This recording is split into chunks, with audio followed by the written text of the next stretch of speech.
Chemical hair டைக்கு bye சொல்லிட்டு natural hair டைக்கு ஹை சொல்லுங்க. அமோனியா சல்ஃபேட் பிபிடி இல்லாமல் தயாரிக்கப்பட்ட ஜிகே நேச்சுரல்ஸோட நேச்சுரல் பிளாக் ஹேர் டை. இப்போ அவர் போராட்டம் பண்ணதுல என்ன தப்பு? இதை யார் தான் தப்புன்னு சொல்ல முடியும்? ஆளுங்கட்சி சொல்லலாம் தப்புன்னு. எதிர்கட்சிகளோ இல்லை கூட்டணியில் இருக்கவங்களோ அவங்க யாரும் எதுவும் பேசக்கூடாது. அவங்க நின்றுருக்கணும் எல்லாருமா. சொல்ல போனா என்ன கொடுக்குறாருன்னா நீங்கள் முதல்ல இருக்க வேண்டிய இடத்துல இருந்திருக்கணும் அப்படின்னு சொல்லி நேரடியாகவே அண்ணாமலை தாக்குறாங்க. நீங்கள் எதுக்கு ஐஆர்எஸ் விட்டு வந்தீங்க? என்ன அப்படியே நாளைக்கு வந்தவொடனே ஃபினான்ஸ் மினிஸ்டர் ஆகிட போகிறீங்களா நீங்கள்? இப்போ நீங்கள் எந்த இடத்துல இருக்கீங்க, எந்த இடத்துக்கு வந்திருக்கீங்க, எந்த லட்சத்தில் இருக்க போகிறீங்க அப்படின்றத எலெக்ஷனுக்கு அப்புறம் பார்த்துட்டு பேசணும். பதவின்றதெல்லாம் ஒரு பெரிய விஷயமாங்க. இப்போ கலைஞர் எத்தனை வருஷம் பதவியில் இல்லாமல் இருந்தார்? அவர் செல்வாக்கு இல்லாமல் போயிடுச்சா? இவங்க தான் அவங்க மெயின் ஸ்ட்ரைக் பவுலர் அப்படின்னு சொல்லும்போது எடுத்த உடனே எல்லா பவுலையும் வேஸ்ட் பண்ணிட முடியாது ரூபன்.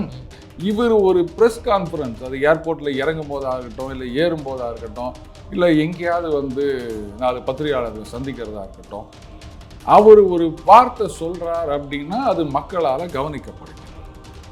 அப்போது இவ்வளோ நாளாக கேப் விட்டுட்டு பார்த்தீங்கல்ல, ஒரு புடலங்காயும் இல்லை, ஒன்றுமே இல்லை. இப்படி இருந்தால் எப்படி ஜெயிக்கிறது? Main strike bowler or main batsman அவரை உட்கார வச்சு போட்டு நீங்கள் என்னத்தை பண்ணுறீங்க? இத்தனை மாதம் டைம் கொடுத்தோம், ஒன்றும் நடக்கலை. அப்போ வேறு வழியில் இவரை கொண்டு வந்து தான் ஆக வேண்டும். நம்ம அடிக்கடி சொல்லியிருக்கோம் இல்லையா, அண்ணாமலையை கொட்டிங்கன்னா மொத்தமே கொட்டிக்கும். அது அவங்களுக்கு தெரியும். மேலிடத்தோட ஆதரவு இல்லாமல், அவங்களுடைய பேக்கிங் இல்லாமையா இப்போ லெட்டர் பேடில் கொடுக்குறாங்க, இவர் ப்ரெஸ் கான்ஃபரன்ஸ் கொடுப்பார் அப்படின்னு சொல்லிட்டு.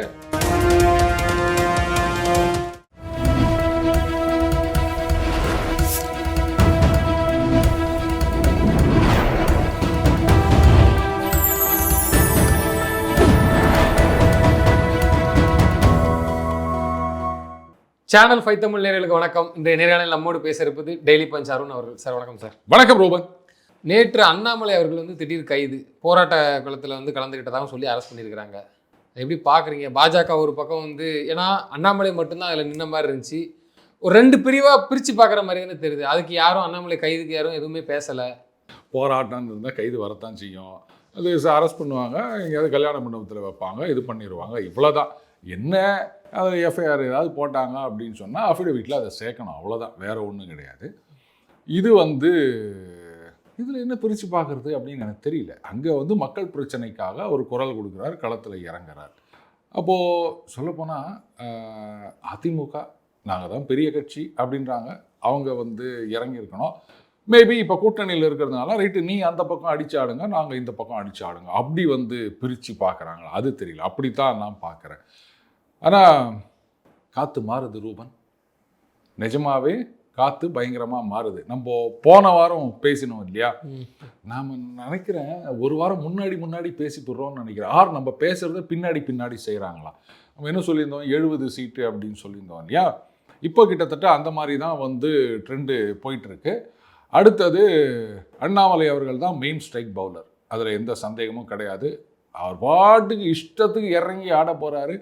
என்ன ஒன்று இங்கே நம்ம அன்றைக்கி சொன்னது தான், மருதமலை அப்படின்ற மாதிரி இங்கே சில பேர் என்ன பண்ணுறதுன்னு தெரியாமல் முடிச்சிட்ருக்காங்க. எவனோ கலப்பி விட்டானே, இந்த மாதிரி அவ்வளோதான், அண்ணாமலைக்கு செல்வாக்கு போயிடுச்சு, அவர் தனி கட்சி ஆரம்பிக்க போகிறார், அவர் கட்சியை விட்டு தூக்க போகிறாங்க, இப்படிலாம் எவனோ சொல்லியிருந்தான். அதையெல்லாம் நம்பி நாம் பாட்டுக்கு ஏதோ பண்ணிட்டோமே, இப்போ என்ன பண்ணுறதுன்னு ஒரு சில பேர் அப்படி கலக்கத்தில் இருப்பாங்க. இருந்துட்டு போட்டோம். கட்சி அப்படின்னு வந்தாச்சுன்னா, கூட்டணி அப்படின்னு வந்தாச்சுன்னா, மக்கள் பிரச்சனைக்காக குரல் கொடுத்தா மட்டும்தான் அவங்களை எதிர்கட்சியாக மதிப்பாங்க. எதிர்கட்சியாக மதித்தா மட்டும்தான் அடுத்தது ஆளுங்கட்சிக்கு வர முடியும். வெறும் ட்விட்டரில் மட்டுமே கருத்து சொல்லியிருந்தால் வேலைக்கு ஆகாது. இப்போ அவர் போராட்டம் பண்ணதில் என்ன தப்பு? இதை யார் தான் தப்புன்னு சொல்ல முடியும்? ஆளுங்கட்சி சொல்லலாம் தப்புன்னு. எதிர்கட்சிகளோ இல்லை கூட்டணியில் இருக்கவங்களோ அவங்க யாரும் எதுவும் பேசக்கூடாது. அவங்க நின்றுருக்கணும் எல்லாருமா. சொல்ல போனால் அது கூட்டணி கட்சிகள் அத்தனைன்னா எத்தனையும் 2 பேர் தான் இருக்காங்க இல்லையா. அப்போ அந்த பகுதியில் இருக்க அதிமுக நிர்வாகிகள், அந்த மாவட்டத்தில் இருக்கவங்க அவங்க எல்லாமே கலந்து வந்துருக்கணும். சரி, அகைன் நான் சொன்ன மாதிரி அந்த எண்டு அவருக்கு, இந்த எண்டு இவருக்குன்னு விட்டாங்க. ரைட், இருந்துட்டு போட்டோம், அது தப்பு கிடையாது. ஆனால் புதுசாக ஒரு கட்சி இல்லை ரசிகர் மன்றம் வந்தாங்களே, களத்தில் யார் இருக்காங்களோ அவங்களோட தான் நாங்கள் சண்டை போடுவோம், இல்லாதவங்களோடலாம் நாங்கள் எதுக்கு பேசணும் அப்படின்னு சொன்னாங்களே, அவங்க இதெல்லாம் இன்னும் காதில் வாங்குற மாதிரி இல்லையா? இல்லை அதெல்லாம் ஜனநாயகன் ரிலீஸுக்கு அப்புறம் தான் அதை பற்றிலாம் பேசுவாங்களா?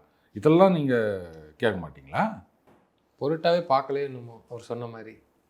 அப்போ இதை பொருட்டாக பார்க்காம தம்பி இறங்கு இறங்கு, கீழே இறங்கினாதான் முத்தம் கொடுப்பேன், இதுதான் முக்கியமா? அப்போ அங்கே மக்கள் அங்கே கஷ்டப்படுறது, போராட்டம் பண்ணுறது, அவங்களை கைது பண்ணுறது, அதெல்லாம் அவங்களுக்கு முக்கியம் இல்லையா? அந்த மேலே ஏறி திருப்பரங்குன்றத்துக்கே வாய் திறக்கலையே, அது எப்படி நாங்கள் திறப்போம்? அதே மாதிரி இதுக்கு எப்படி நாங்கள் திறப்போம் அப்படின்னு அவங்க அமைதியாக இருக்கிறாங்க. அப்போ எதுக்குமே வாய் திறக்க மாட்டீங்க. அவங்களுக்கு எதுக்கு திறக்கணுமோ அது திறப்பாங்க. அதான் மேலே ஏறினா கீழே இறங்குன்னு சொல்கிறது, இதுக்கு மட்டும்தான். நல்ல காலம் அந்த பேப்பர் பறந்துடாமல் இருந்தது, அது காற்றுல அடித்ததுனால தப்பிச்சாங்கன்னு நினைக்கிறேன்.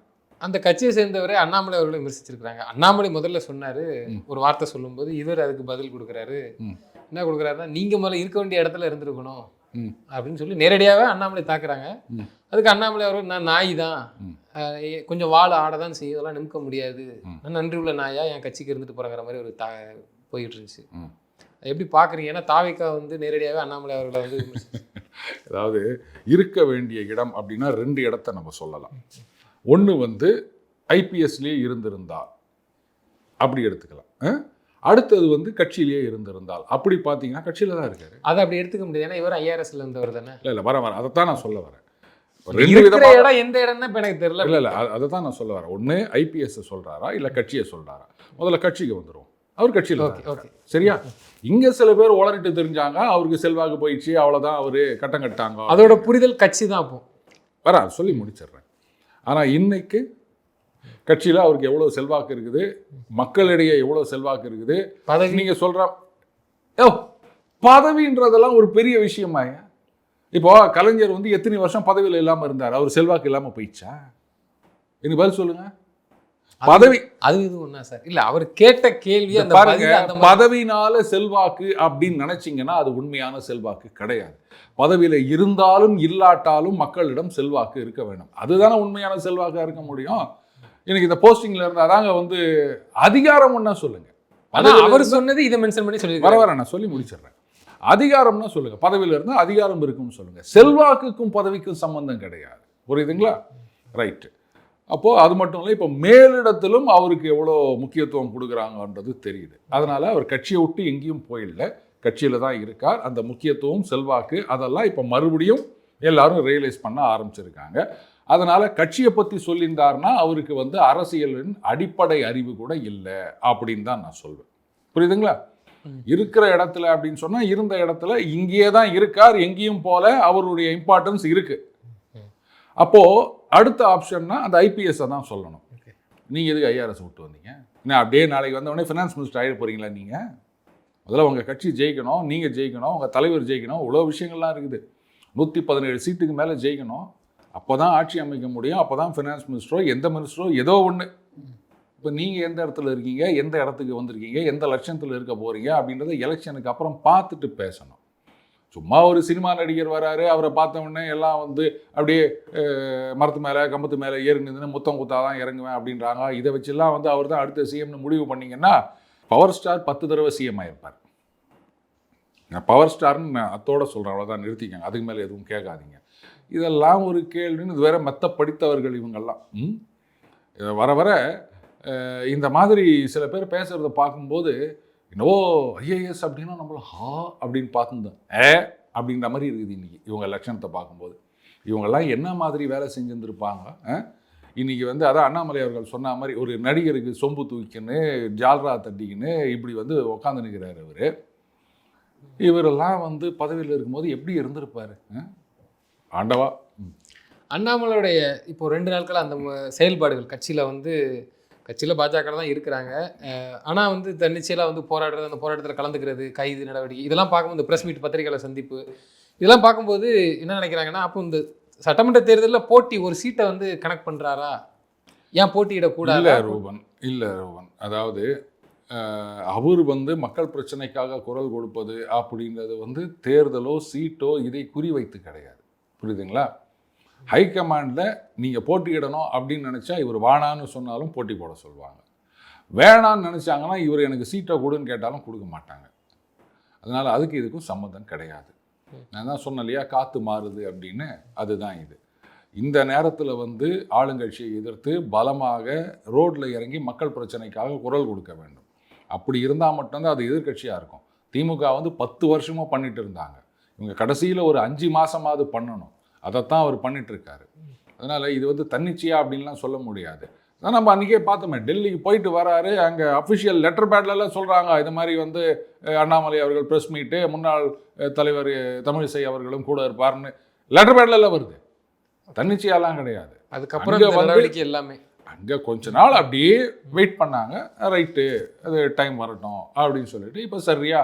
ஏன்னா இவங்க தான் அவங்க மெயின் ஸ்ட்ரைக் பவுலர் அப்படின்னு சொல்லும்போது எடுத்த உடனே எல்லா ஓவரையும் வேஸ்ட் பண்ணிட முடியாது ரூபன். அந்த டெத் ஓவர்னு இருக்குது, கடைசி 4 ஓவரில் இங்கே 2 அங்கே 2 இதெல்லாம் கணக்கு இருக்குல்ல. ஸோ அந்த மாதிரி அவங்க யூஸ் பண்ணுறாங்க. மற்றபடி அண்ணாமலைக்கு சீட்டு வேணும் அப்படின்னு நினச்சா என்ன, பாஜக ஐயோ எந்த சீட்டு வேணுமோ எடுத்துக்கோ தான் சொல்ல போகிறாங்க, வானான்னா சொல்ல போகிறாங்க. பட் என்னுடைய பர்சனல் ஒப்பீனியன், அவர் இந்த தேர்தலில் போட்டியிட வேண்டாம் அப்படின்றது தான். அண்ணாமலை கைது குறித்து அந்த தகவல் அதை பார்த்துருப்போம். அதுக்கு வந்து கீழே கமெண்டில் போடுறாங்க, பொதுமக்களை விட போலீஸ்காரங்க தான் அதிகமாக இருந்தாங்க அப்படின்னு போட்டு சொல்கிறாங்க. அப்போ நீங்கள் என்ன கிழித்தீர்கள் என்று சொல்ல முடியுமா?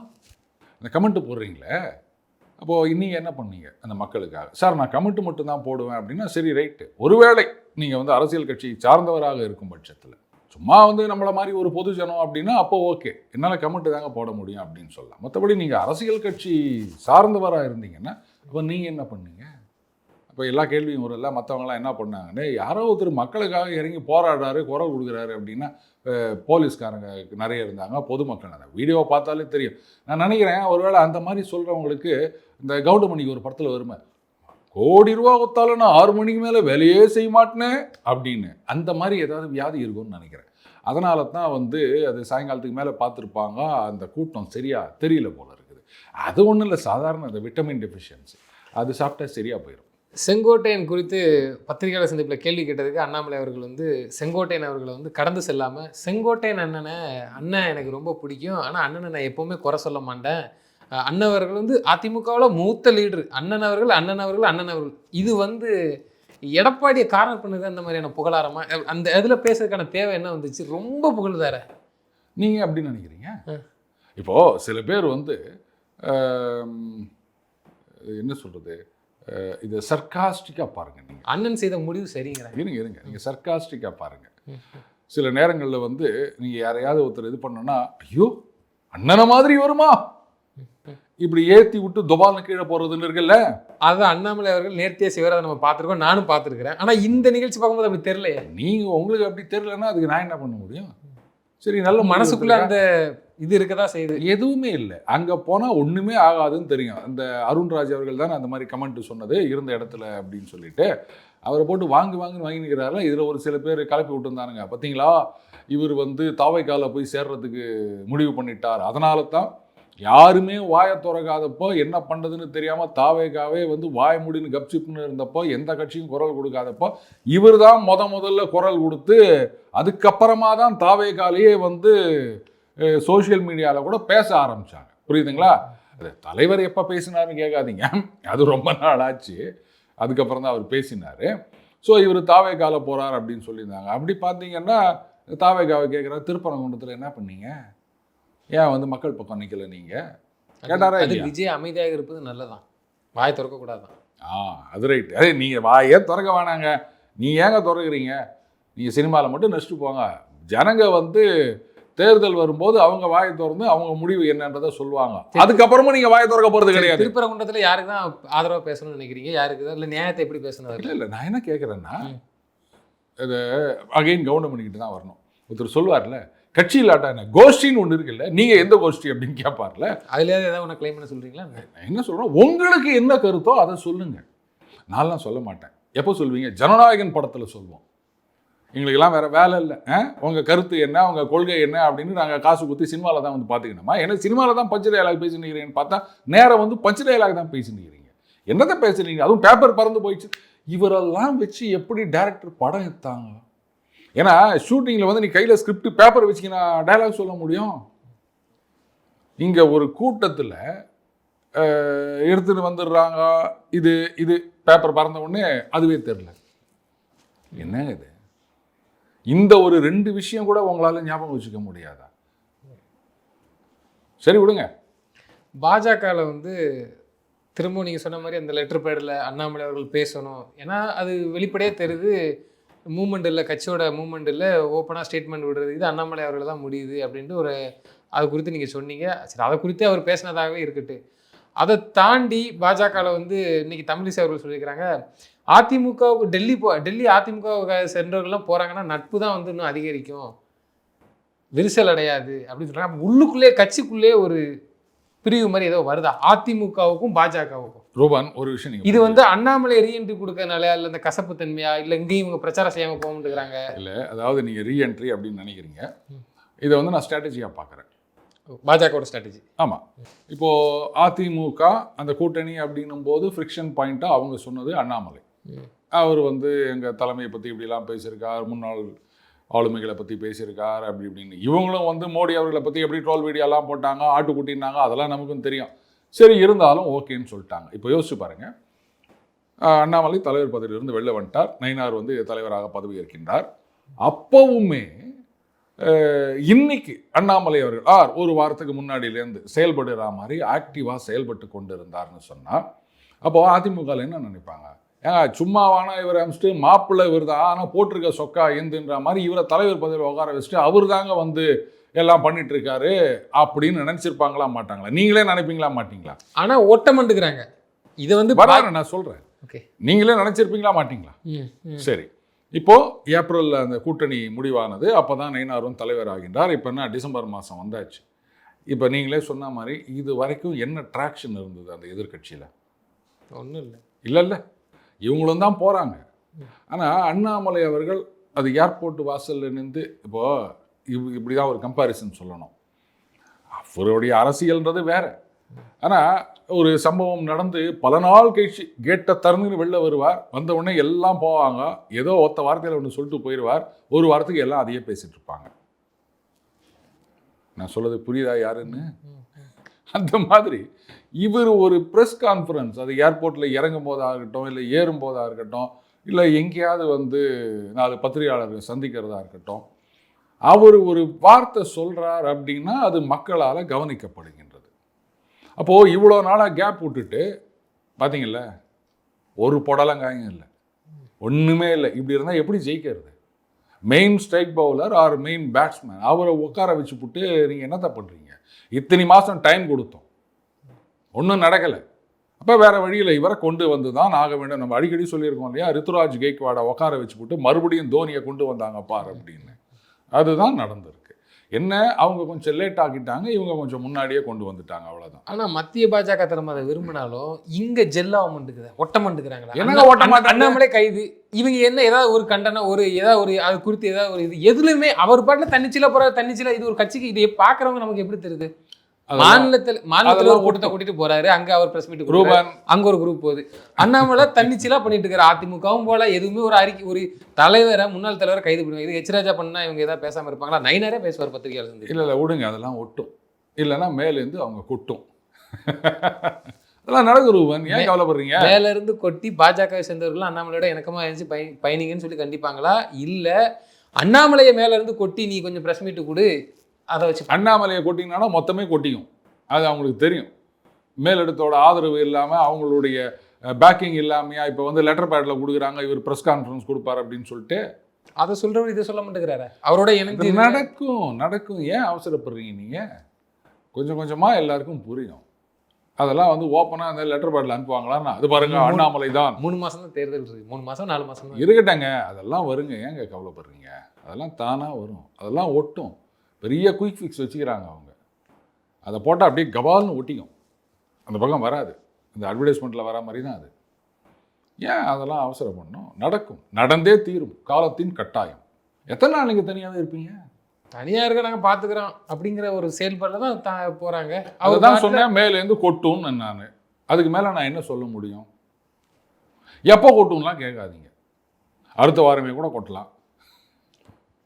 சொல்கிறது தான் ஒரு வாரத்துக்கு முன்னாடி நடக்கும் பாருங்க. இப்போ ஃபைனலாக கூட்டணிங்கிற எனக்கு தேர்தல் கிட்ட நெருங்கிட்டு பாஜகவுக்கு நம்ம ஏற்கனவே பேசியிருந்தோம் 70 தொகுதி வரை இப்போ அதான் நடந்துட்டு இருக்கு அப்படிங்கிறத கூட நீங்கள் சொல்லியிருந்தீங்க. முடிவு என்ன தான் பண்ண போகிறாங்க, என்ன எதிர்பார்க்கலாம்? இது வந்து பாஜகவுக்கு கணிசமான தொகுதிகள் அப்படின்னா மட்டும்தான் அது ஒட்டும். அது நம்ம ஏற்கனவே பேசிட்டோம் இல்லையா? அது நம்ம ஏற்கனவே பேசிட்டோம்.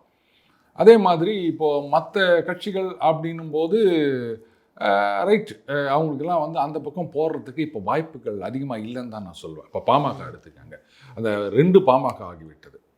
அப்போது எந்த பாமக அவங்க சேர்த்துப்பாங்க? அவங்கள பொறுத்த வரைக்கும் திமுகவில் 2 பாமகவுமே சேர முடியாது. ஏன்னா விசிகா சொல்லிட்டாங்க, பாமக பாஜக இருக்கிறதுல நாங்கள் இருக்க மாட்டோம் அப்படின்னு. அப்போது அவங்களுக்கு வந்து இது ஒரு நீங்களே ஒரு சான்ஸ் கொடுத்த மாதிரி ஆயிரும். 2 பாமகவில் எந்த ஒரு பாமகவை கூட்டு போய் சேர்த்தாலும் டகால்னு விசிகா என்ன பண்ணுவாங்க, நாங்கள் தான் சொல்லிட்டோம் இல்லையா, அவர் இருக்கும் இடத்தில் நாங்கள் இருக்க மாட்டோம்னு சொல்லிட்டு நாங்கள் உடனே தாவேகாவோட போகிறோம். ஏற்கனவே தீபாவளி ஆஃபர் கொடுத்துக்கிறாங்க, ஞாபகம் இருக்கா? அதிகாரப்பங்கு. அதான். அப்போ அங்கே போயிட்டாங்கன்னா என்ன பண்ணுவீங்க? அதனால் பாமகவை சேர்க்க முடியாது. தேமுதிகவை சேர்க்கலாம் அப்படின்னா அவங்க உடனே எங்களுக்கு 40 சீட்டு கொடுப்பாங்க. 40 சீட்டா? பஞ்சாயத்தில் கூட உங்களுக்கு 40 சீட்டு கொடுக்க முடியாது, சட்டமன்றத்தில் 40 சீட்டான்னு கேட்பாங்களா மாட்டாங்களா? அப்போ இதுக்கு அடிப்பணிஞ்சு தான் அவனு ஒரு வழியே இல்லை. அதிமுகவுக்கு 70 சீட்டு கேட்டாலும் 60 சீட்டு வரை கொடுத்தா அவனு பாஜகவுக்கு. நான் என்ன சொல்ல வரேன்னா, மற்ற கட்சிகளுக்கெல்லாம் திமுக பக்கம் போவதற்கான வாய்ப்பு இல்லைன்னு சொல்கிறேன். அங்கே இடம் இல்லை. ஏற்கனவே அங்கே இருக்கவங்களே எங்களுக்கு அதிக சீட்டு கொடுங்க, அதிக சீட்டு கொடுங்க அப்படின்னு கேட்டு இங்கே தான் வந்து அவனு ஃபைனலாக இங்கே தான் வந்தான, வேற வழி இல்லை. அது கொடுக்கறத வாங்கிக்கணும். இல்லைன்னா நான் அங்கே போகிறேன்னு சொல்ல முடியாது. போங்க அப்படின்வாங்க. ஏன்னா போக முடியாதுன்றது எல்லாருக்குமே தெரியும். போக முடியாது. தாவேக்கான்னு ஒன்று இருக்குல்ல, ஏங்க தாவேகால அங்கே போனால் மட்டும் எவ்வளோ குத்துற போகிறாங்க? கேப்டன் கட்சி வந்து தாவேகாவோட போயிட்டு ஜூனியர் பார்ட்னராக சேர்ந்தது அப்படின்னு சொன்னால் கேப்டனுடைய தொண்டர்கள் ஒருத்தர் கூட அந்த பக்கம் ஓட்டு போட மாட்டாங்க. புரியுதுங்களா? அவர் கேப்டனுங்க. அவரை விட்டு நீங்கள் போயிட்டு ஜூனியர் பார்ட்னராக அங்கே போய் அவங்க கொடுக்குற 10 சீட்டுக்கும் 20 சீட்டுக்கும் கட்சியை கொண்டு போய் வச்சிங்கன்னா ஒன்றும் இல்லாமல் போயிடும். அந்த அம்மா அந்த வைராக்கியத்தோட இருக்கணும்ல. ராஜ்யசபா அவங்க இருக்கட்டும், இல்லாமல் போட்டோம், ஓட்டு இல்லாமல் போயிடும். அவ்வளோதான் நான் சொல்கிறேன். அவங்க எப்படி ஒன்றா இருக்கட்டும், என் கட்சி எந்த ஒன்றா முடிவு எடுக்கட்டும். மக்கள் என்ன முடிவு எடுக்கிறாங்கன்ற பற்றி தான் நான் பாஜகவுக்கு இது ஒரு நல்ல ஒரு ஆப்பர்ச்சுனிட்டி. நம்ம வாயால் கேட்காம கூட அங்கே முட்டி இங்கே முட்டி நமக்கு அதிகமாக தான் வரும். வந்து தான் ஆகணும். ஏன்னா இப்போ வேற வழி கிடையாது அவங்களுக்கு. நீங்கள் வந்து அதிமுகவில் மட்டும் நிறைய சீட்டு கொடுத்துருவீங்களா அப்படின்னு கேட்கலாம், கரெக்டு. ஆனால் அதிமுகவில் போயிட்டு கூட்டணியாக சேர்றது வேற, தாவேகால ஜூனியர் பார்ட்னராக போய் சேர்றது வேற, 2 வித்தியாசம் இருக்குல்ல. அதனால் தேமுதிக அங்கே போனாங்க அப்படின்னா ஒன்று வேற எந்த கட்சி இருக்காங்க சொல்லுங்கள்? அவ்வளோதான். பாமக, தேமுதிக, அப்புறம் அந்த டிடிவி, ஓபிஎஸ்ன்னு சொல்லுவீங்க. இதெல்லாம் வந்து ஹோல்லி ஓன்டு சப்சிடரி அப்படின்ற மாதிரி பாஜக அவங்க அக்கௌண்ட்டில் நீங்கள் எதையோ ஒரு பேரில் கொடுத்துக்கோங்க, எங்கள் கிட்ட வராதிங்க, அவ்வளோதான்.